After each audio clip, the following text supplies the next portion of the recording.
গল্প পিয়নের আসরে সবাইকে স্বাগত জানিয়ে শুরু করছি আজকের গল্পের আসর। আজ শোনাবো শীর্ষেন্দু মুখোপাধ্যায়ের লেখা গল্প। যে সমস্ত শ্রোতা বন্ধুরা আমার চ্যানেলটির পাশে আছেন তাদের সবাইকে জানাই আমার আন্তরিক শুভেচ্ছা ও অভিনন্দন। শুরু করছি আজকের গল্প অদ্ভুতুড়ে।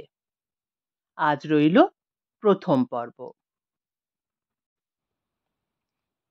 ভাইপো মানিক একটা পেল্লায় মোটর বাইক কিনেছে, আর সেই সঙ্গে একটা ঝাঁ চকচকে নতুন হেলমেট।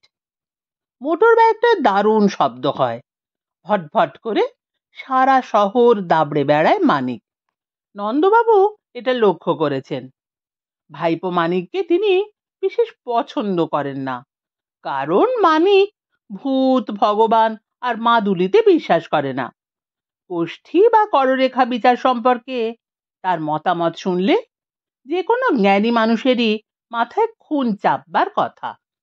সাধু, সন্ন্যাসী, ফকির ইত্যাদির প্রতি মানিকের ব্যবহার মোটেই ভদ্র নয়। সেই কারণেই মানিকের ওপর নন্দবাবু খুশি নন। তবে তিনি নিজে সাথে পাচে থাকেন না, কারো সঙ্গে তর্ক করতে ভালোবাসেন না। মানুষকে ক্ষমা করতে তিনি সর্বদাই প্রস্তুত। কিন্তু মুশকিল হলো ইদানিং মানুষ ক্ষমা টমা বিশেষ চায় না। যাই হোক, নন্দবাবু মানিকের মোটর বাইক এবং হেলমেটটা লক্ষ্য করছেন কদিন ধরেই। না, মোটর বাইকটাকে ততটা নয় যতটা লাল টুকটুকে চমৎকার হেলমেটটাকে। নন্দবাবু এমনিতে সাধু গোছের লোক, বিয়ে থা করেননি, কায়কল্প প্র্যাকটিস করেন। তার এক ভৌত ক্লাব আছে। প্রতি শনি ও মঙ্গলবার সেখানে কয়েকজন মিলে ভূত প্রেত নিয়ে গবেষণামূলক কাজকর্ম করেন। সপ্তাহে 2 দিন জ্যোতিষ চর্চা আর 2 দিন ধর্মালোচনা। রবিবারটা নন্দবাবু মৌন থাকেন, উপবাসও করেন। জাগতিক মায়ামোহ তাঁর বিশেষ নেই। কিন্তু মানিকের লাল টুকটুকে হেলমেটটা দেখার পর থেকেই নন্দবাবু ভারী উচাটন হয়ে পড়েছেন। হেলমেটটা নাকি আছাড় মারলেও ভাঙবে না, এমন শক্ত কাঁচ তন্তু দিয়ে তৈরি। সামনে আবার প্লাস্টিকের ঢাকনা আছে, কানে ইয়ার প্লাগ লাগানোর ব্যবস্থা আছে, যাতে ইচ্ছে করলেই বধির হয়ে থাকা যায়। এইসব শোনার পর থেকেই নন্দবাবুর কেমন যেন মনটা চঞ্চল হচ্ছে। ভারী ইচ্ছে হচ্ছে হেলমেটটা একবার চুরি করে হলেও মাথায় দেন। অনেকভাবে মনকে সংযত করতে চেষ্টা করেছেন নন্দবাবু, কিন্তু কোনো কাজই হয়নি। মনকে বলেছেন, ওরে মন, সবই তো ছেড়েছিস। পৃথিবীর যত মায়া মোহ বিসর্জন দিয়ে অনেক ওপরে উঠে পড়েছিল গ্যাস বেলুনের মতো। তাহলে কেন রে ওই তুচ্ছ হেলমেট তোকে টানছে? মন সঙ্গে সঙ্গে কুপিত হয়ে জবাব দেয়, দেখো হে নন্দবাবু, তুমি ভীষণ ঘোরের লোক। আমাকে গ্যাস বেলুন বানিয়ে দিব্যি নিজে গ্যাট হয়ে বসে বসে মজা দেখছো? আরে বাপু, ত্যাগ যে করবে, ত্যাগের আগে তো একটু চেখে দেখতে হবে যে যে জিনিসটা ত্যাগ করছি সেটা কি রকম। তা তো বটে রে বাপু, কিন্তু ওরে মন, হেলমেট আর এমন কি বা জিনিস? আগে জিনিসটা পরো, দেখো ওটা দিয়ে কি কাজ হয়, তারপর না হয় একদিন ত্যাগ করে দিও। নন্দবাবু সুতরাং হার মানলেন। শীতকাল, মানিক বাড়িতে নেই, তার মোটর বাইকটাও নেই, শুধু হেলমেটটা পড়ে আছে অবহেলায়। বাড়িতে আজ পিঠে পায়েস তৈরি হচ্ছে হই হই করে, এলাহি কাণ্ড। সন্ধ্যের সময় নন্দবাবু তার ভুতুড়ে ক্লাবে যাবেন বলে তৈরি হচ্ছিলেন। হঠাৎ তার হেলমেটটার দিকে নজর পড়ল। বারান্দার একটা হুকে সেটা ঝুলে আছে। দরজার কাছ থেকে ঘরে ফিরে এলেন নন্দবাবু। লোভে বুকটা দূর দূর করছে। ওরে মন, বলে ফেলো, কি করব বল? এ সুযোগ ছেড়ো না হে, মানিক রাত 10টার আগে ফিরবে না। কাজটা অন্যায় হবে না তো? আরে না, কত লোক কত বড় বড় অন্যায় করে হেসে খেলে বেড়াচ্ছে। তা বটে, তাহলে পরি? পরো, তবে তোমার ওই ধুতি পাঞ্জাবির সঙ্গে তো হেলমেট মানাবে না। বাক্স খুলে স্যুট বের করো। নন্দবাবু আঁতকে উঠে বললেন, স্যুট? বলিস কি রে মন? ওই ম্লেচ্ছ পোশাক আমি যে ছেড়ে দিয়েছি। ছেড়েই যখন দিয়েছো তখন আর পড়তে দোষ কি? কথায় আছে না, তেনো ত্যাক্তেনো ভুঞ্জিথা, তার মানে হলো ত্যাগ করে ভোগ করো। যাও, পোশাকটা পরে ফেলো, দেরি হয়ে যাচ্ছে। নন্দবাবু হার মানলেন। বাক্স খুলে পুরনো স্যুট বের করে লজ্জিতভাবে পরলেন। সুবিধে হলো যে তার ঘরটা একতলায় এবং বাড়ির পেছন দিকে, এদিকটায় কেউ থাকে না। একটু পুরনো অন্ধকার আর স্যাঁতস্যাঁতে কয়েকখানা ঘর বহুকাল ধরে পড়ে আছে তালা বন্ধ হয়ে। এই নির্জনতায় থাকার অনেক সুবিধে নন্দবাবুর। কেউ কিছু কি মারে না, ডিস্টার্ব করতে নামে না। সামনের বারান্দায় শুধু মোটর বাইকটা রাখতে মানিক আসে। স্যুট পরে নন্দবাবু বেরোলেন। তারপর দেওয়াল থেকে হেলমেটটা নামিয়ে মাথায় পরলেন।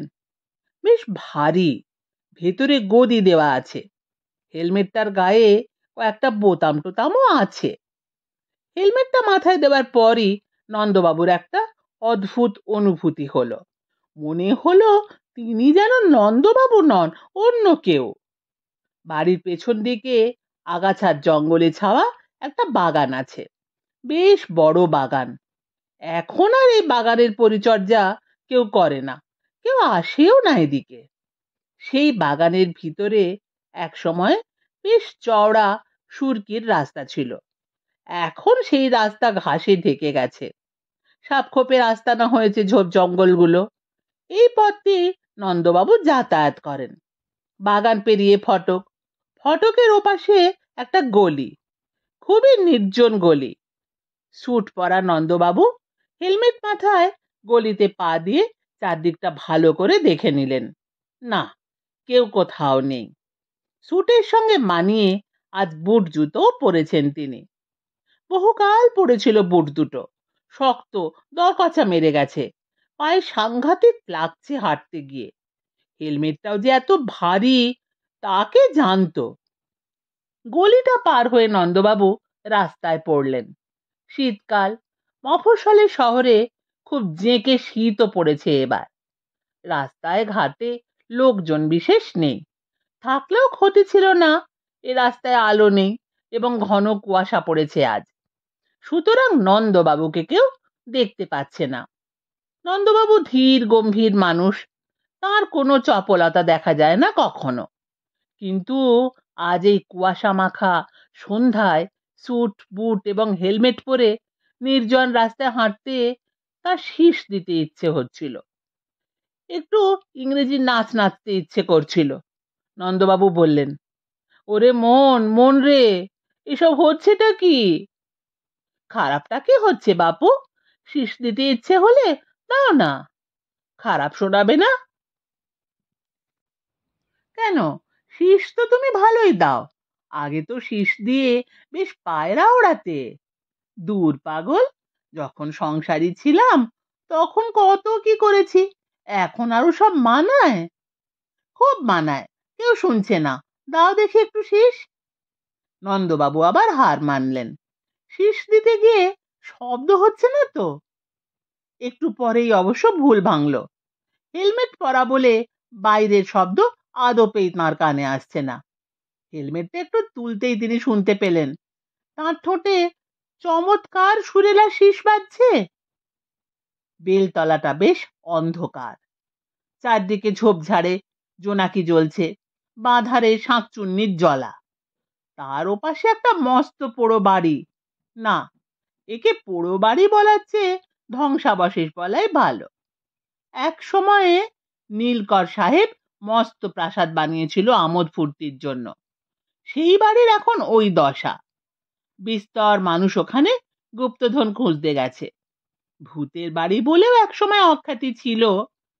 শীতকালে এক সাধু এসে প্রায় ওখানে আস্তানা গাড়ত। কিছুদিন চোর ডাকাতদেরও ডেরা হয়েছিল বাড়িটা। এখন আর কেউই ওখানে যায় না। চারদিকে এক ধরনের কাঁটা গাছের দুর্ভেদ্য জঙ্গল হয়েছে। নন্দবাবু এবং তার ভুতুড়ে ক্লাবের সদস্যরা ও বাড়িতে অনেকবার ভূত খুঁজতে হানা দিয়েছেন, কিন্তু এ বাড়ির ভূতেরা দেখা দেয়নি। শ্যামবাবু বলেছিলেন, ভূত পুরনো হয়ে গেলে শিয়ানা হয়ে ওঠে, সহজে দেখা দেয় না। রাধা গোবিন্দবাবু ভূতের ব্যাপারে খুবই বিশেষজ্ঞ লোক, থিওসফিক্যালি সোসাইটির সদস্য ছিলেন, ভূত দেখেছেন বহুবার। শ্যামবাবুর কথায় তিনিও সায় দিয়ে বললেন, ওই হয়েছে মুশকিল, পুরনো ভূতরা সহজে দেখা দিতে চায় না। নতুন যারা ভূত হয়েছে তারা পৃথিবীর মায়া কাটাতে পারে না কিনা তাই হকে নকে দেখা দেয়। ফটিকবাবু কখনো ভূত দেখেননি, তবে ভূতের ওপর তাঁর অগাধ বিশ্বাস। ভূত দেখার জন্য তিনি অনেক ঘুরে বেরিয়েছেন। পোড়ো বাড়ির সন্ধান পেলেই গিয়ে হাজির হন। শ্মশানে কবরখানায় নিশুতরাতে গিয়ে বসে থাকেন। এমনকি ভূতের দেখা পেলে মা কালীকে জোড়া পাঁঠা দেবেন বলে মানতও করে রেখেছেন। তিনি একটু রেগে গিয়ে বললেন, নতুন পুরনো জানি না মশাই, আজ অব্দি আপনারা একটা ভূতেরও ব্যবস্থা করতে পারলেন না।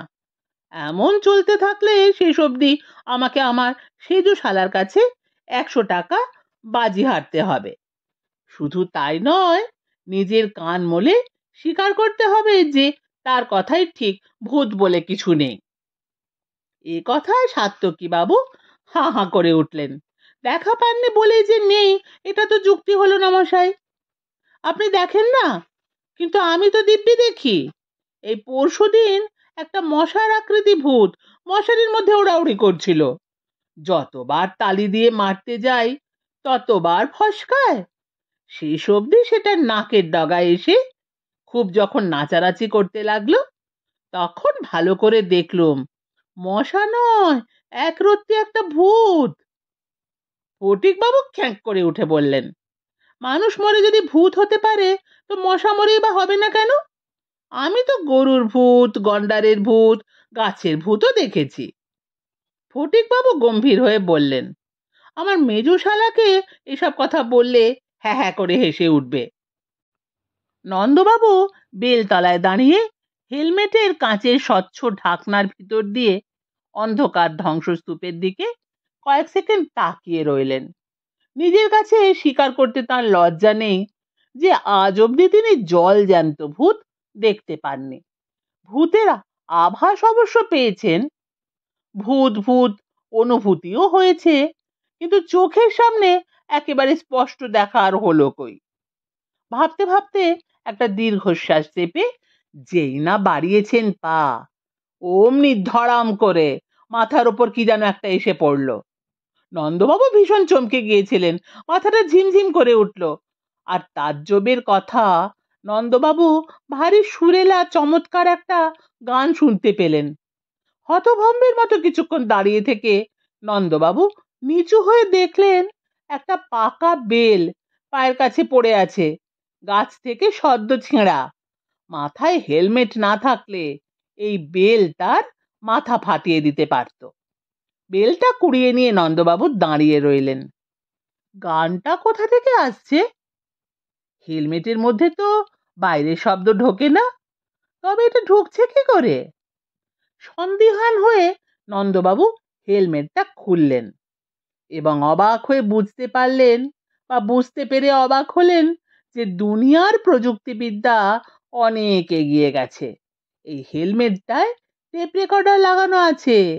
মাথায় বেল পড়ায় ঝড়াক করে টেপ রেকর্ডার চালু হয়ে গান বেরিয়ে আসছে।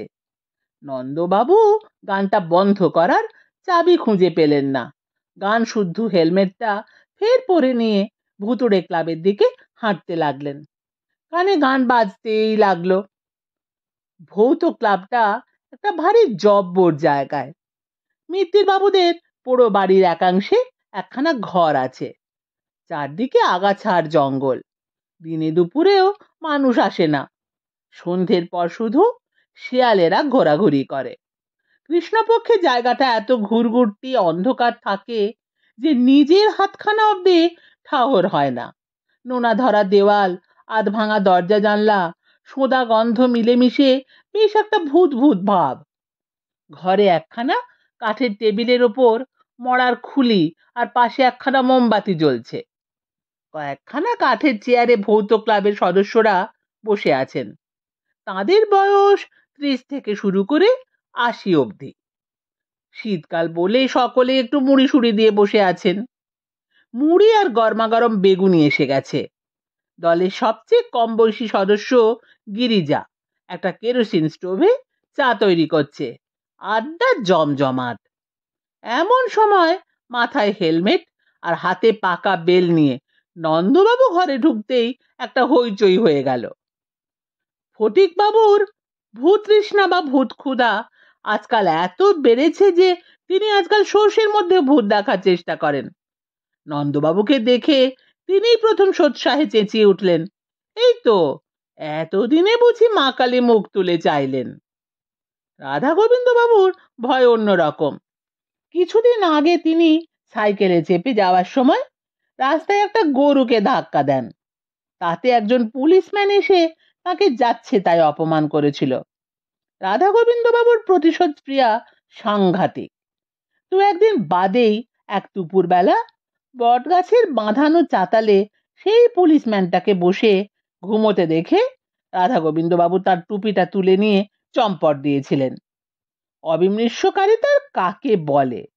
পুলিশ হলো স্বয়ং সরকার বাহাদুরের জবরদস্ত প্রতিনিধি। পুলিশের টুপি চুরি করা যে কি সাংঘাতিক অপরাধ তা তিনি ধীরে ধীরে বুঝতে পেরেছেন। কিন্তু টুপিটা গিয়ে ফেরত দিয়ে আসার সাহস তার হয়নি। পুলিশকে তার ভীষণ ভয় করে আজকাল। সর্বদাই তিনি আশঙ্কা করছেন কখন এসে পুলিশ তার উপর চড়াও হবে। নন্দবাবুকে দেখে রাধা গোবিন্দ বাবু তাই তারস্বরে বলে উঠলেন, আমি চোর না বাবা, আমি চোর না, মা কালীর দিব্যি। টুপিটা বাতাসে উড়ে রাস্তায় পড়ে গিয়েছিল, আমি ঝেড়ে ঝুড়ে তুলে রেখেছি যত্ন করে। সাত্তকী বাবু খুব ভালো করেই জানেন যে ভিন গ্রহ থেকে অজানা সব জীব কিম্ভূত সব মহাকাশযানে করে প্রায় পৃথিবীতে চলে আসে। খবরের কাগজে প্রায় উফোর খবর থাকে। নন্দবাবুকে দেখে তার বিন্দুমাত্র সন্দেহ রইল না যে এ হলো সেই প্রাণীদেরই একজন। তিনি আ করে দুবার দুটো দুর্বোধ্য শব্দ করে উঠলেন।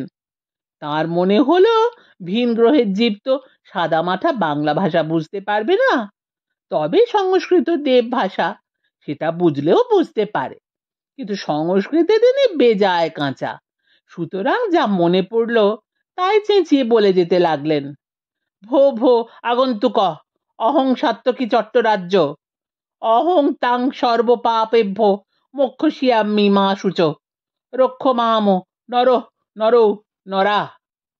শ্যামবাবু ভালো মন্দ কিছু না বুঝতে পেরে তাড়াতাড়ি আলোয়ান সোয়েটার জামা আর গেঞ্জির ভিতর হাতড়ে পইতে খুঁজে বার করে কাঁপতে কাঁপতে গায়ত্রী মন্ত্র বেশ চেঁচিয়েই জপ করতে লাগলেন।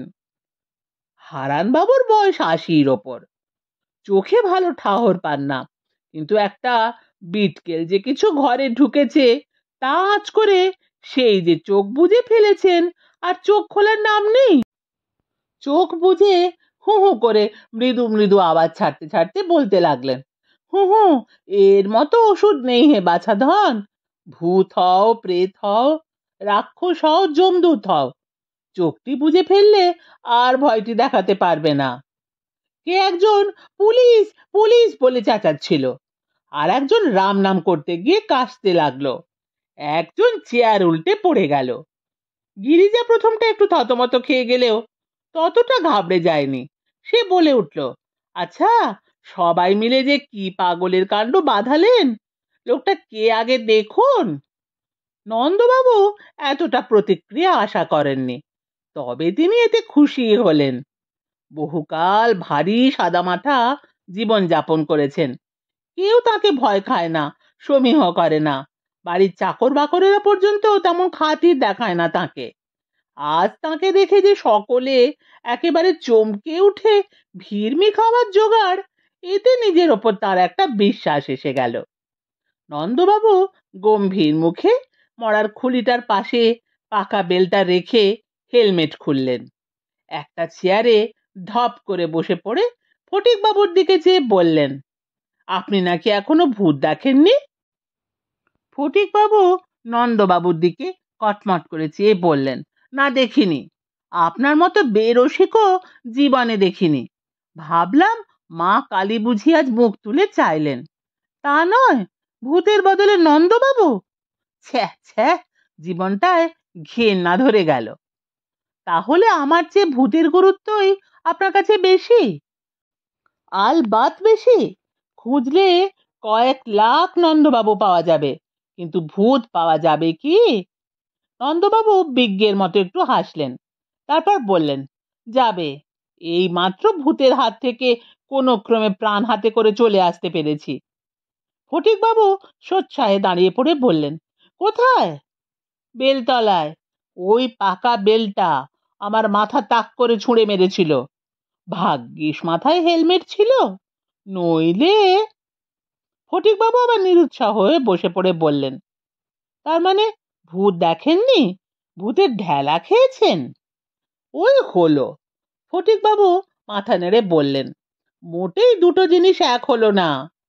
একটা তর্ক বা ঝগড়া বেঁধে উঠছিল, কিন্তু সকলে মাঝখানে পড়ে ব্যাপারটা আর এগোতে দিল না।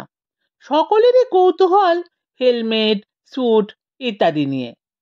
নন্দবাবু মুড়ি আর বেগুনির সঙ্গে চায়ের চুমুক দিয়ে একটু লাজুক মুখে ঘটনাটা বিস্তারিত করে বলতে লাগলেন। কথার মাঝখানে গিরিজা হঠাৎ বলে উঠল, কিন্তু নন্দখুড়ো, আপনি হেলমেটটা পেলেন কোথায়? কেন বাপু, আমার ঘরের দরজায় দরদালানের পেরেকে ঝোলানো থাকে, সেখানেই পেয়েছি। কটার সময়? ওই তো 5:30 হবে। হতেই পারে না। তার মানে? ঠিক 5:35 মানিকের সঙ্গে জামতলার মোড়ে আমার দেখা হয়েছে। মাথায় লাল হেলমেট পরে মোটর বাইকে চড়ে সে কালীতলায় থিয়েটার দেখতে যাচ্ছে। নন্দবাবু গম্ভীর হয়ে বললেন, গিরিজা, বড়দের সঙ্গে ইয়ার্কি করতে নেই। গিরিজাও গম্ভীর হয়ে বললে, নন্দখুড়ো, নেহাত মানিকের কাকা বলেই আপনাকে খুড়ো বলে ডাকে, নইলে স্কুলে কলেজে আপনি আমার মাত্র 3 ক্লাস ওপরে পড়তেন। ইয়ার্কির বাধা নেই। তবে আমি এখন মোটেই ইয়ার্কি করছি না। নন্দবাবু আরো গম্ভীর হয়ে বললেন, তাহলে ভুল দেখেছ। গিরিজাও গম্ভীরতর হওয়ার চেষ্টা করতে করতে বলল, আমার চোখ দারুণ ভালো, ভুল দেখার প্রশ্নই ওঠে না। তাহলে বানিয়ে বলছো? আপনি ঘুরিয়ে আমাকে মিথ্যেবাদী বলছেন? আবার সবাই হাঁ হাঁ করে মাঝখানে পড়ে বিবাদটা আর গড়াতে দিল না। ফটিকবাবু বললেন, এসব নিয়ে সময় নষ্ট করে লাভ কি? ভূত নামানোর চেষ্টা করুন সবাই। শালার কাছে আমার আর মুখ দেখানোর জো নেই। শ্যামবাবু বেজায় মুখ করে বললেন, আজ কি ভূত নামানো সহজ হবে? আমার গায়ত্রী মন্ত্র জপ আর যোগেশ বাবুর রাম নামের চোটে ভূতেরা কয়েকশো মাইল তফাতে চলে গেছে। ফটিকবাবু লাঠি গাছ হাতে করে উঠে পড়লেন, বললেন, তাহলে আর এখানে মিছে সময় নষ্ট করে লাভ কি? আজ বাড়িতে কড়াইশুটির কচুরি হচ্ছে, দেখে এসেছি। রাধা গোবিন্দবাবু বলে উঠলেন, দাঁড়ান ফটিকবাবু, আমিও আপনার সঙ্গে বেরোবো। আজ আমার বেয়াই বেয়ান এসেছেন, বাজারটা একটু ঘুরে যেতে হবে, যদি টাটকা মাছ টাছ পাওয়া যায়। এমনি করে প্রায় সকলেই একে একে উঠে পড়তে লাগলেন। ঘরটা ফাঁকা হয়ে গেল এক সময়। একা নন্দবাবু মরার খুলির সামনে মোমবাতির আলোয় আনমনা হয়ে বসে রইলেন। মনটায় একটা ধন্দ ভাব, একটা সন্দেহ, একটু রহস্য। গিরিজা যদি মিথ্যে কথা না বলে থাকে, তাহলে এই হেলমেটটা এলো কোথা থেকে? তিনি হাত বাড়িয়ে হেলমেটটা তুলে নিলেন, মোমবাতির আলোয় ঘুরিয়ে ফিরিয়ে দেখতে লাগলেন। দেখতে অনেকটা তো মানিকের হেলমেটের মতোই। রাত বাড়ছে, বাইরে এক ঝাঁক শেয়াল ডাকলো।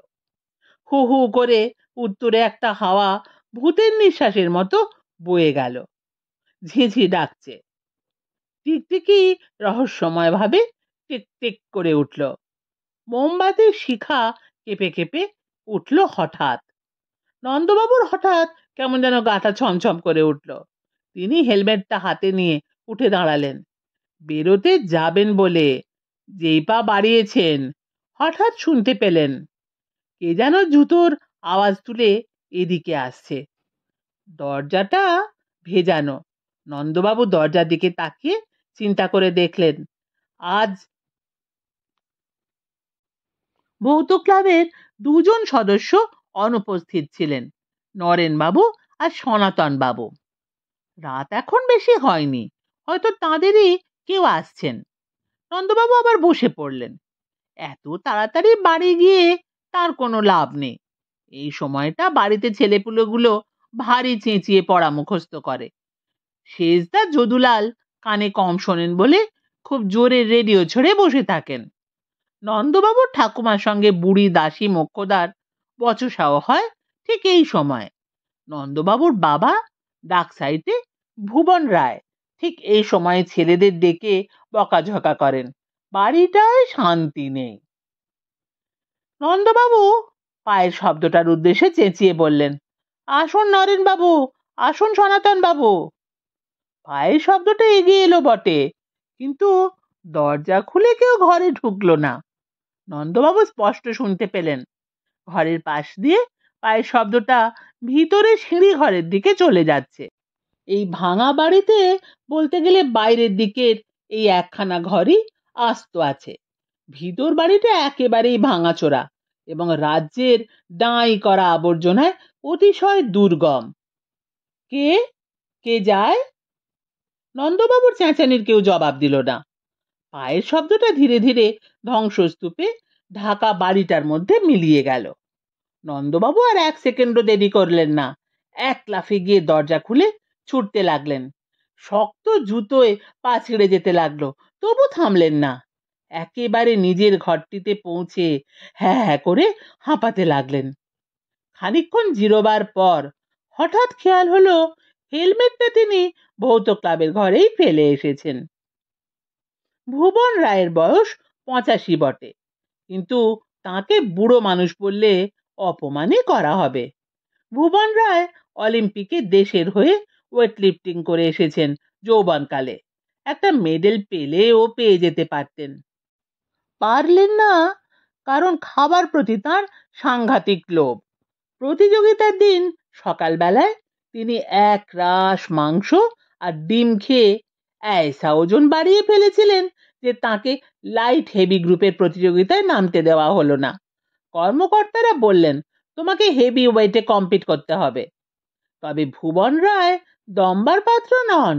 কোমর বেঁধে হেভি ওয়েট গ্রুপের দৈত্য দানবদের সঙ্গে প্রতিযোগিতায় নেমে পড়লেন। আশ্চর্যের বিষয়, তিনি 6ষ্ঠ স্থান দখল করেছিলেন।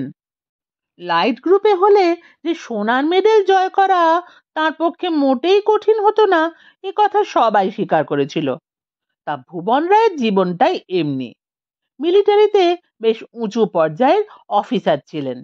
দ্বিতীয় বিশ্বযুদ্ধে ভালো রকম লড়াই করেছেন, কিন্তু যুদ্ধ যেই থামলো অমনি তার জীবনটা আলুনি হয়ে গেল।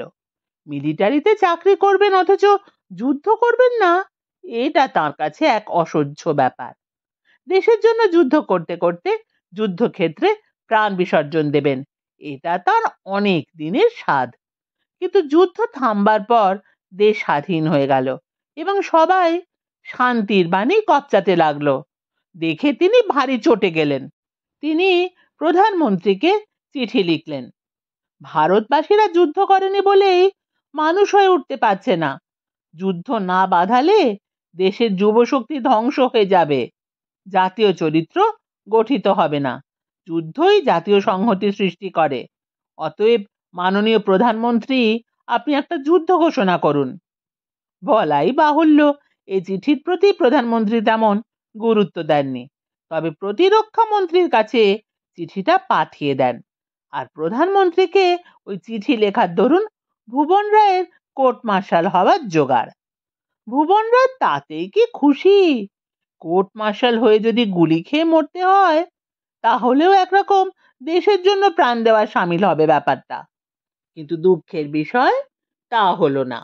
নতুন সরকার দয়ার অবতার, শান্তির বাণী ছাড়া মুখে কথা নেই, তাই তাকে ক্ষমা করে দেওয়া হলো। ভুবন রায় ঘেন্নায় নাক ছিটকে মিলিটারির চাকরি ছেড়ে দিলেন। তারপরে গঞ্জে এসে গ্যাঁট হয়ে বসে দুধের ব্যবসা শুরু করলেন। মেলা গরু কিনে ফেললেন এবং দুধ, মাখন, ঘি তৈরি করে বাড়ি বাড়ি ফিরি করে বেড়াতে লাগলেন। খাঁটি ঘি দুধের অভাবেই যে বাঙালির স্বাস্থ্যের এত অবনতি, তাতে সন্দেহ কি। কিন্তু গঞ্জের মানুষের তেমন পয়সা নেই, সবাই ধার বাকিতে ঘি দুধ কেনে, কিন্তু পরে আর ধার শোধ করতে পারে না। ভুবন রায়ের ব্যবসা লাটে উঠল। এরপর তিনি জুতোর দোকান খুললেন, তাতেও বিশেষ সুবিধে হলো না। অবশেষে চাষবাস শুরু করার পর তার কপাল খুলে গেল। ভুবন রায়কে ভয় পায় না এমন লোক গোটা পরগনায় নেই। ছেলেরা কেউ তার চোখের দিকে চেয়ে কথা বলতে সাহস পায় না। শুধু তাই নয়, এখনো প্রত্যেকদিন রাত্রিবেলা তিনি তার 4 ছেলেকে ডেকে সামনে দাঁড় করিয়ে প্রায় বকাঝকা করেন।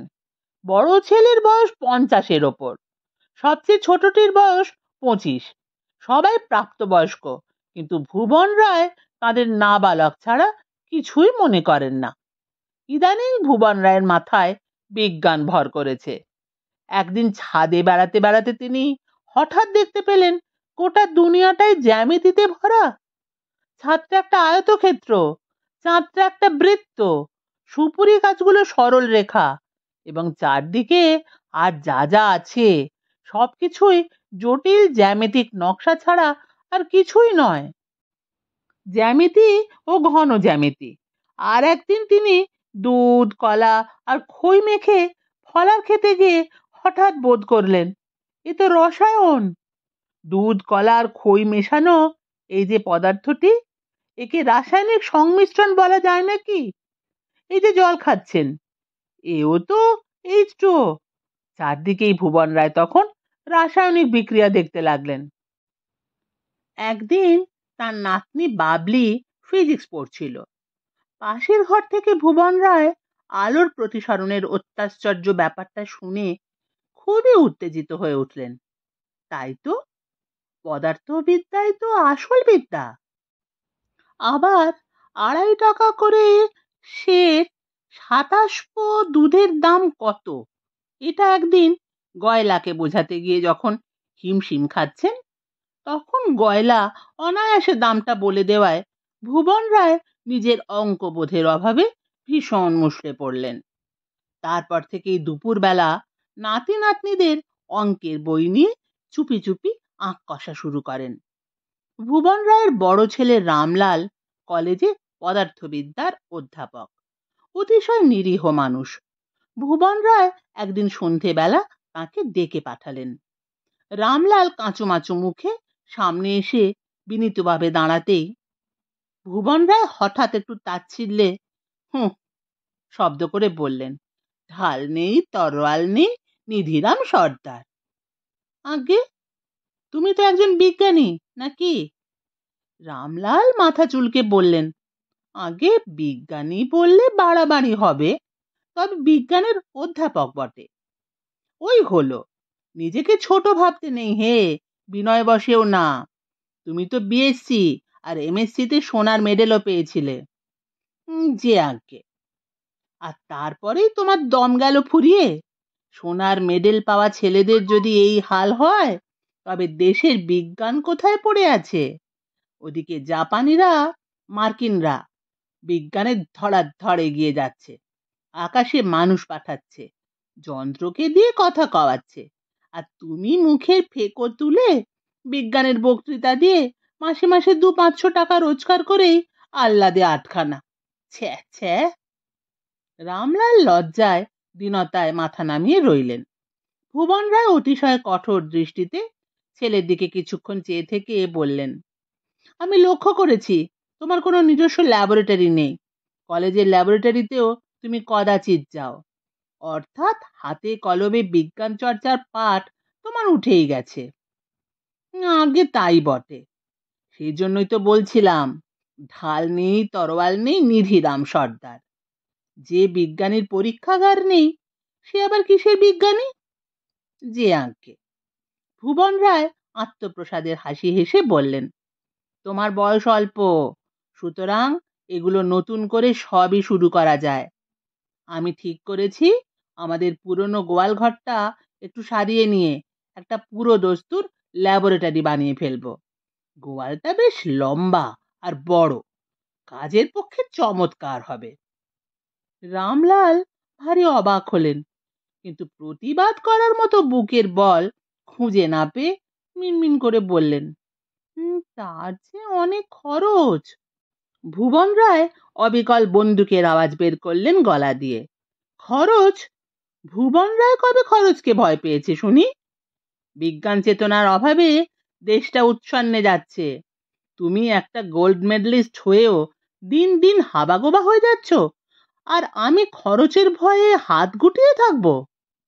আগে তা বটে, বিজ্ঞান শিখেছিলে কি মুখস্থ বিদ্যা জাহির করে মাসের শেষে 200-400 টাকা আয় করে উঞ্ছবৃত্তিতে জীবন কাটাবে বলে? আবিষ্কারও কি যদি না হলে তাহলে শিখে লাভটা হলো কি? জি আজ্ঞে। তুমি কাল থেকেই লেগে পড়ো, কলকাতায় চলে যাও, যা যা যন্ত্রপাতি লাগে সব কিনে নিয়ে এসো, কাজে লেগে পড়ো। আমারও খানিকটা বিজ্ঞান পড়া আছে, তোমার অ্যাডভাইজার হিসাবে আমিও থাকবো, হাতে কলমে কাজ করব।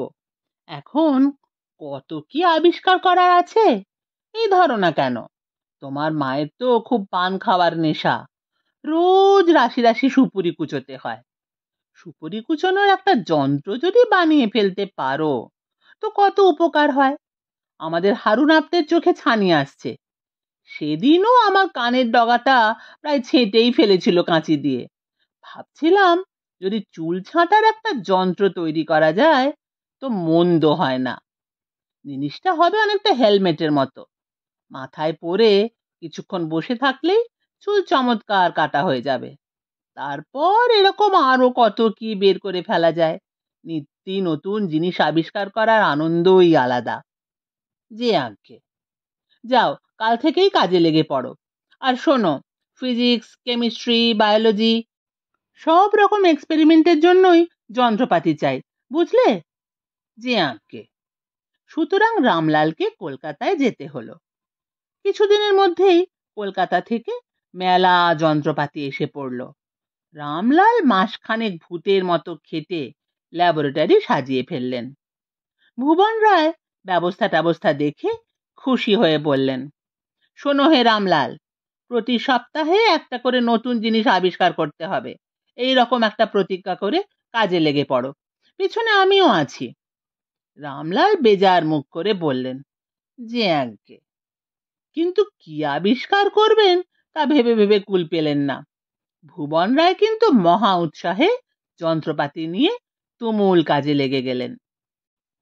একদিন হাতে একটা কাঁচের বাটি নিয়ে ইউরেকা ইউরেকা বলে চেঁচাতে চেঁচাতে ল্যাবরেটরি থেকে বেরিয়ে এলেন ভুবন রায়। সবাইকে বাটির মধ্যে একটা কাদার মতো থকথকে জিনিস দেখাতে লাগলেন। সবাই জিজ্ঞেস করলো, জিনিসটা কি? ভুবন রায় মাথা নেড়ে বললেন, এখনো ঠিক বোঝা যাচ্ছে না, তবে আর দুটো এক্সপেরিমেন্টের পরেই বোঝা যাবে। সকলে হাঁপ ছেড়ে বাঁচল। পরদিনে ভুবন রায় ফের ইউরেকা ইউরেকা করে বেরিয়ে এলেন, হাতে একটা টেস্ট টিউবের মধ্যে সবুজ তরল পদার্থ।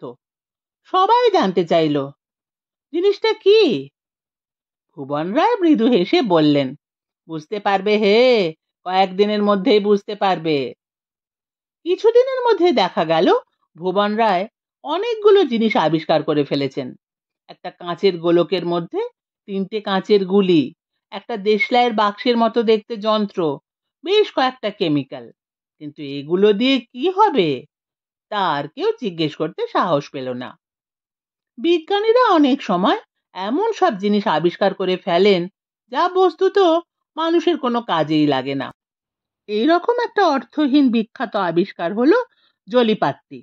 জলিপাত্তি একটা পুডিং এর মতো জিনিস, কিন্তু মেঝেই ফেলে দিলে কাঁচের মতোই ভেঙে যায়, আবার কোনো পাত্রে রেখে দিলে কিছুক্ষণ পর তা তরল হয়ে গড়িয়ে যেতে থাকে। বিজ্ঞানীরা আজ অব্দি একে কোনো কাজে লাগাতে পারেননি। আর একটা জটিল যন্ত্র আবিষ্কার করা হয়েছিল, যার মধ্যে চালিত সমস্ত বিদ্যুৎ প্রবাহই শূন্যে পর্যবসিত হয়। যন্ত্রটা আজও কোনো কাজে লাগানো যায়নি, কিন্তু এইসব আবিষ্কার বিজ্ঞান চর্চার অবশ্যম্ভাবী কিছু লেজুর।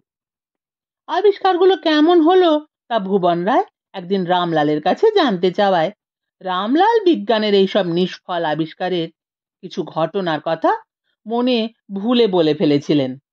ভুবন রায় ছেলের ওপর এমন খাপ্পা হয়ে গেলেন যে রাত্রে সেদিন জলস্পর্শ করলেন না এবং সারা রাত ল্যাবরেটরিতে জেগে কালোজয়ী কিছু একটা আবিষ্কার করবার জন্য উঠে পড়ে লেগে রইলেন। 3-4 দিন তার নাওয়া খাবার হুঁশ রইল না। তারপর একদিন একটা দূরবীনের মতো যন্ত্র নিয়ে বেরিয়ে এসে সগর্বে সবাইকে বললেন, ইউরেকা, ভূত দেখার যন্ত্র আবিষ্কার করেছি। শুনে সবাই আঁতকে উঠল, কিন্তু সমস্যা হলো যন্ত্রটা চোখে দিয়ে ভুবন রায় নানা আকৃতির অজস্র ভূত দেখতে পান বটে এবং তার ধারা বিবরণীও দিতে থাকেন। ওই যে একটা শুঁটকো ভূত পান্তা ভাত খাচ্ছে, ওই যে একটা পেতনি আকাশে চুল ছড়িয়ে দাঁত বের করে হাসছে, ওই তো শিবচন্দ্র কামারের ভূত হরিহর পালের ভূতকে ধরে ঠ্যাঙাচ্ছে, ইত্যাদি। কিন্তু সেই যন্ত্র দিয়ে আর কেউ অন্ধকার ছাড়া আর কিছুই দেখতে পায় না। কিন্তু সে কথা ভুবন রায়কে বলে এমন সাহস কার? রামলালকেও স্বীকার করতে হলো যে যন্ত্রটা দিয়ে আবছা আবছা ভৌতিক কিছু দেখা যায় বটে। ভুবন রায় চটে উঠে বললেন, ভালো করে দেখো।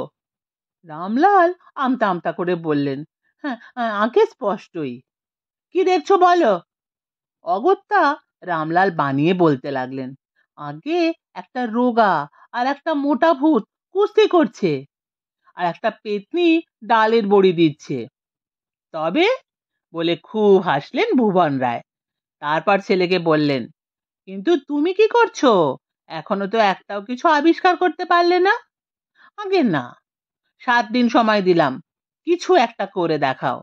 দীর্ঘদিন মাস্টারি করে মাথার 12টা বাজিয়েছ, মাথাটা এবার খাটাও। যে আজ্ঞে। সুতরাং রামলালকে কাজে লাগতে হলো। কি করবেন তা তিনি ভেবেই পাচ্ছিলেন না।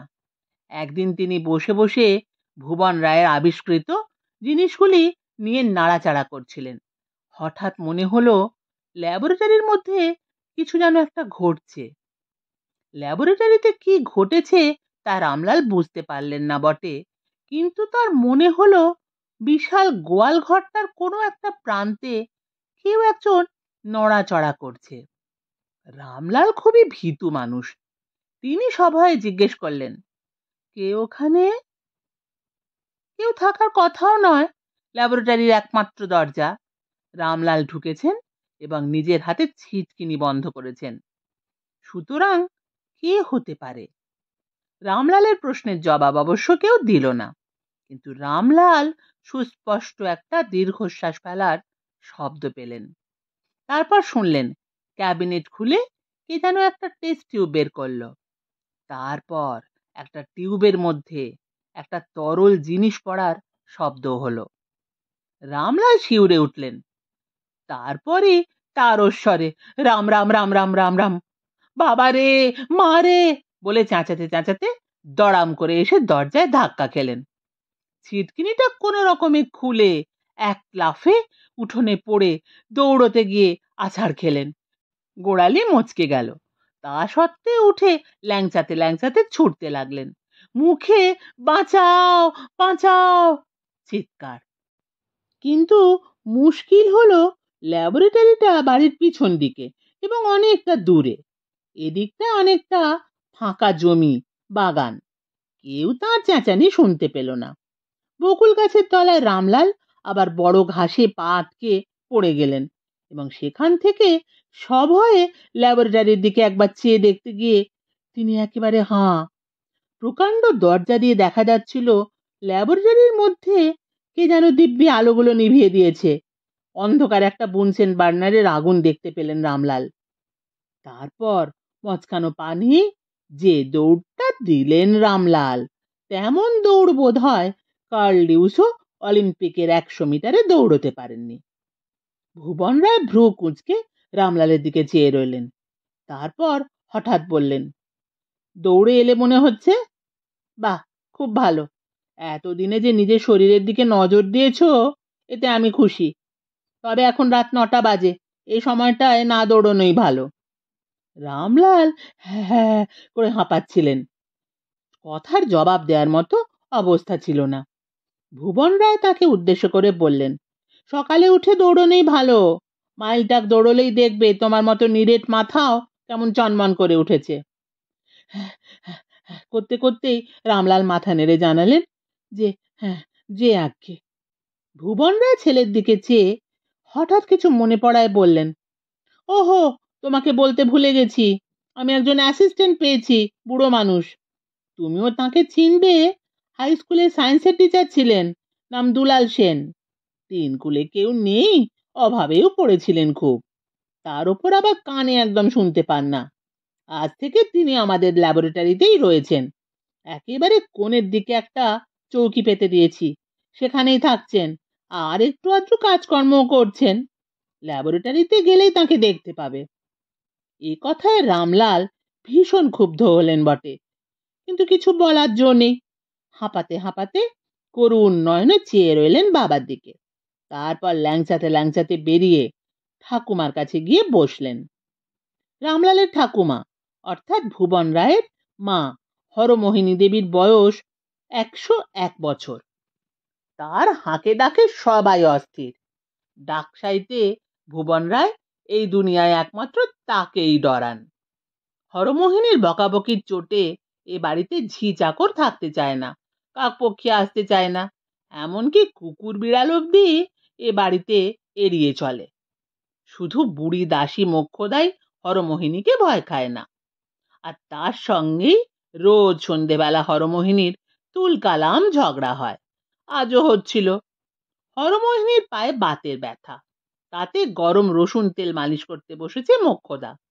কিছুক্ষণ মালিশ চলার পর হরমোহিনী হঠাৎ বললেন, হ্যাঁ রে মোক্ষদা, ব্যথা আমার বাঁ হাঁটুতে, আর তুই কোন আক্কেলে আমার ডান হাঁটুতে মালিশ করতে লেগেছিস? মোক্ষদা সপাটে বলল, হাঁটু তো তুমি এগিয়ে দিলে বাপু, আমি কি হাঁটু বেছে নিয়েছি? আমি তেমন বাপের মেয়ে নই যে পরের হাঁটু নিয়ে বাছাবাছি করব। আর এও বলি বাপু, এটা তোমার বাঁ হাঁটুই। হরমোহিনী উঁচুতে গলা তুলে বললেন, বড্ড মুখ বেড়েছে তোর মোক্ষদা। এটা যদি আমার বাঁ হাঁটুই হবে, তাহলে ব্যথাটা আমার ডান হাঁটুতে হচ্ছে কি করে? তা তোমার যদি ব্যথা নিত্যি নিত্যি হাঁটু বদল করে, তাহলে আমার আর কি করার আছে? তোমার খিটখিটে স্বভাব, কেবল ঝগড়া করবে বলে গলা চুলকোয়, নইলে ঠিকই বুঝতে পারতে যে ব্যথা তোমার বাঁ হাঁটুতেই। ওলো ভালো মানুষের বেটি লো, আমাকে উনি হাঁটু চেনাতে এলেন। 5-20 এক বয়সে কত হাঁটু দেখেছি তা জানিস? হাঁটুর তুই কি জানিস লা? আমার হাঁটু, আমার ব্যথা, আর উনি এলেন আমাকে হাঁটু চেনাতে। তা বেশ বাপু, ঘাট মানছি, স্বীকার করছি হাঁটুও তোমার, ব্যথাও তোমার। কিন্তু কোন আক্কেলে তুমি তোমার বাঁ হাঁটুকে ডান হাঁটু বলে চালানোর চেষ্টা করছো বলো তো? তুমি যে দেখছি দিনকে রাত করতে পারো। কখন আবার বাঁ হাঁটুকে ডান হাঁটু বললুম বলতো? ও মা, কি মিথ্যেবাদী রে! আমি তোকে বলিনি ব্যথা আমার বাঁ হাঁটুতে, আর তুই মালিশ করছিস ডান হাঁটুতে? বলেছ? আমিও কানে কালা নই যে শুনিনি। তুমি হাঁটুটা লেপের তলা থেকে ঠেলে বের করে দিলে, আমিও মালিশ করতে লাগলো। এটা তোমার বাঁ হাঁটু না ডান, তা নিয়ে আমার কোন মাথা ব্যথাটা শুনি? তোমার হাঁটু তুমি বুঝবে, আমার মালিশ করার কাজ মালিশ করে যাব। তাই যদি হবে, তাহলে বড় গলা করে আমাকে আমার হাঁটু চেনাচ্ছিস কেন? নিজের হাঁটু যদি নিজেই না চেনো, তাহলে লোকে আর কি করবে? তাও বলি বাপু, ভীমরতি ধরেছে, সে কথা স্বীকার করলেই তো ল্যাটা চুকে যায়। ভীমরতি আমাকে ধরবে কেন রে? ভীমরতি ধরেছে তোকে, নইলে কি আর ডান হাঁটুতে মালিশ করিস? আজ বেশ বুঝতে পারছি কেন রসুন তেল নিত্যি মালিশ করেও আমার বাঁ হাঁটুর ব্যথাটা কমছে না। কি বুদ্ধি না তোকে ভগবান দিয়েছেন! রোজ সন্ধেবেলা আমি একটু ঝিমোই, আর তুই মুখ পুড়ি এসে বাঁ হাঁটুর বদলে চুপি চুপি আমার ডান হাঁটুতে মালিশ করে যাস। ভীমরতি নয় গো, তোমার মাথায় জিন পরি কিছু ভর করেছে। তখন থেকে বলছি এ তোমার ডান হাঁটু নয়, এটা বাঁ হাঁটুই। তাও কেন যে টিকির টিকির করে যাচ্ছ? ওরে আবাগির বেটি, এটা বাঁ হলে আমার অন্য হাঁটুটা তাহলে কি? সেটাও কি বাঁ হাঁটু? তুই কি তাহলে বলতে চাস বিধাতা আমাকে দুটো হাঁটু দিলেন আর দুটোই বাঁ হাঁটু? আর তাই যদি হবে তাহলে এতকাল আমি সেটা জানতে পারতাম না? তুই আমাকে বুঝিয়ে বল দেখি, এটা বাঁ হলে আমার অন্য হাঁটুটা কি হয়? এ তো কানা মানুষেও জানে গো, একটা বাঁ হলে অন্যটা ডান হবে। কিন্তু তোমার মতো মানুষকে ভগবান যদি দুটো বাঁ হাঁটুই দিয়ে থাকেন তাহলে আশ্চর্যের কিছু নেই। তোমার সবই তো অশৈলী কাণ্ড। কি এমন তোকে বললুম বলতো মোক্ষদা, যে আমার হাঁটু নিয়ে খুঁড়ছিস? ওরে মোক্ষদা, ভালো মানুষের মেয়ে, এই হাঁটুটা আমার বাঁ হাঁটুই যদি হবে তাহলে আমার অন্য হাঁটুটায় ব্যথা হচ্ছে কেন? তুই কি বলতে চাস ব্যথাটা আমার ডান হাঁটুতে, বাঁ হাঁটুতে নয়? এত কাল ধরে কি তবে আমি লোককে মিথ্যে করে বানিয়ে বলে আসছি যে ব্যথাটা আমার বাঁ হাঁটুতে? তাই তো বলছি গো, নিজের হাঁটু যে নিজে চেনে না তার কি মাথা ঠিক আছে? 100 বছর পার করলে তবু এতদিনের ডান বা চিনলে না? কেমন মানুষ তুমি বলো তো? পরের জিনিস তো আর নয়, একেবারে নিজের সহোদর দুটো হাঁটু, 5টা 10টাও নয়, মাত্র 2খানা, একখানা ডান একখানা বাঁ। তাও যদি চিনতে তোমার 100 বছরের না কুলোয় তবে আর এ জন্মে তোমার হাঁটু জ্ঞান হবে না। তুই যে গলা তুলে ঝগড়া করছিস, ডাক দেখি 5জনকে। যা, গিয়ে মোড়ল মাতব্বর মুরব্বিদের ধরে নিয়ে আয়, সালিশ করুক। তারাই ঠিক করুক কোনটা আমার বাঁ হাঁটু আর কোনটা ডান। তারপর তোমার মুখের মতো জবাব দেব। ভুবনটাকে ডাকতো, যা। আর সালিশ বসাতে হবে না, মোড়ল মাতব্বরদের তো আর খেয়ে দে কাজ নেই, তারা আসবেন তোমার হাঁটুর বিচার করতে। সালিশ বসলে লজ্জার আর বাকি থাকবে না কিছু। সারা শহরে ঢিঢি পড়ে যাবে, সবাই বলে বেড়াবে ভুবন রায়ের মা হরমোহিনী নিজের 2খানা হাঁটু 100 বছরেও চিনে উঠতে পারেনি। ছি ছি। দুজনের ঝগড়া চরমে উঠেছে। হরমোহিনী লেপটেপ সরিয়ে ফেলে রীতিমতো টান টান হয়ে বসেছেন তার প্রকাণ্ড খাটের বিছানার ওপর। কখন তোকে বললাম রে যে এটা আমার ডান হাঁটু? আবার একটা ঝগড়া পাকিয়ে উঠছিল। রামলাল বিপদ দেখে তাড়াতাড়ি ঠাকুমার পাশে বসে পড়ে বললেন, আমার যে খিদে পেয়েছে গো ঠাকুমা, কিছু খেতে টেতে দেবে নাকি? খাওয়ার কথায় হরমোহিনীকে যত বশ করা যায় তত আর কিছুতে নয়। তিনি মনে করেন ছেলেপুলেরা যত খাবে তত তাদের বুদ্ধি খুলবে, তত উন্নতি হবে। খাবি ভাই বলে একগাল হাসলেন হরমোহিনী। তারপর উঠে জালের আলমারি খুলে এক বাটি সর বের করে তাতে মিছরির গুঁড়ো ছড়িয়ে দিলেন। খা দেখি, খা দেখি, বসে বসে সবটা খা। রামলালের খিদে নেই, তবু খেতে লাগলেন। সেই দৃশ্য দেখে ফোকলা মুখে খুব আহ্লাদের হাসি হাসতে লাগলেন হরমোহিনী। ঠিক এই সময় ল্যাংচাতে ল্যাংচাতে নন্দবাবু ঘরে ঢুকলেন। হরমোহিনী তাকে দেখে অবাক হয়ে বললেন, নন্দ না কি রে? হ্যাঁ ঠাকুমা। তা তুই কোত্থেকে এলি ভাই? সবাই যে বলে তুই সাধু হয়ে হিমালয়ে চলে গেছিস। এখনো যায়নি ঠাকুমা। তাহলে তোর দেখা পাই না কেন? তুইও কি পা মুচকেছিস? কে তোকে ল্যাং মারলো? শুনছিলেন শীর্ষেন্দু মুখোপাধ্যায়ের লেখা গল্প অদ্ভুতুড়ে। কেমন লাগলো কমেন্ট করে জানাবেন। ফিরে আসছি দ্বিতীয় পর্ব নিয়ে।